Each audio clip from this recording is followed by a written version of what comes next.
দেখো দেখো কি করছে, দেখো ওকে বাংলা। এই পোস্ত থেমে যা, পোস্ত দেখো কেমন বেয়াদব তৈরি হচ্ছে, একটা কথা শোনে না। ওর মাটা এত শান্ত আমার রানী। আরে থাম, ওটা তোর মা রে, ভুলে গেছিস নাকি মাকে? হ্যাঁ হ্যাঁ, কি হয়েছে মামা, তোমার বিরক্ত করছে? হ্যাঁ তোমার বিরক্ত করছে। ওর মা দাঁড়ালে ও দাঁড়াবে। জ্বালা, ওর মা লোকানোর চিন্তা ভাবনায় আছে, কোথায় লোকাবে মেয়ের থেকে। এই পোস্ত, এই পোস্ত, কেন কেন বিরক্ত কেন করছিস? দেখ তো রানী কত ভালো। আমার রানী সন্টু রানী, আমার ছোট্ট মামা এটা। আমার শান্ত রানী একদম। ওটা একটা বাচাল, হ্যাঁ জানি আমি, ওটা একটা বাচাল। তোকে শান্তি দিচ্ছে না তো, যা তুই লুকিয়ে পড় যা। কি অবস্থা করে,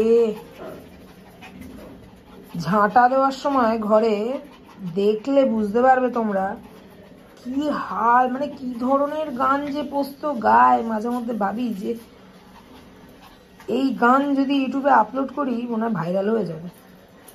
এত সুন্দর সুন্দর গান গায়, আর এত বিরক্ত করে, মানে কত ঝাঁটা যে কামড়ে নষ্ট করে ফেললো, যার জন্য ঝাঁটা দেওয়া, ঘর মোছার সময় ওকে খাঁচায় রেখে দিই, আর ও খাঁচা থেকে গান গাইতে শুরু করে। সে ভ্যারাইটিস টাইপের গান, ভ্যারাইটিস ভাষার গান, সে গান আর গানের ভাষা সে ভগবান ছাড়া কেউই বুঝবে না, আর ওর মাও বোঝে না। ওর মা তো একেবারে হাবাগোবা মানুষ, ও কিছু বোঝেই না, একদম হাবাগোবা। আরে বসেছে মেয়েটা, বসেও শান্তি দেবে না। মা বসেছে, ও বসবে, কিন্তু বসেও শান্তি আছে? দেখো দেখো দেখো, ওর বাবা ঘর মুছতে গেছে, দেখো অবস্থা দেখো, চলে গেছে। ওই যে ঘর মোছার ইয়েটা দেখেছে না, ওয়াইপারটা, ওরে বাবা কোন দিকে যাবে ভেবে পাচ্ছে না, ওয়াইপারটা ধরবে না ওর মাকে ধরবে। হ্যাঁ রানী লুকিয়ে পড়, রানী লুকিয়ে পড় মামা, লুকিয়ে পড়ো, বিরক্ত করছে। হ্যাঁ তোমাকে বিরক্ত করছে।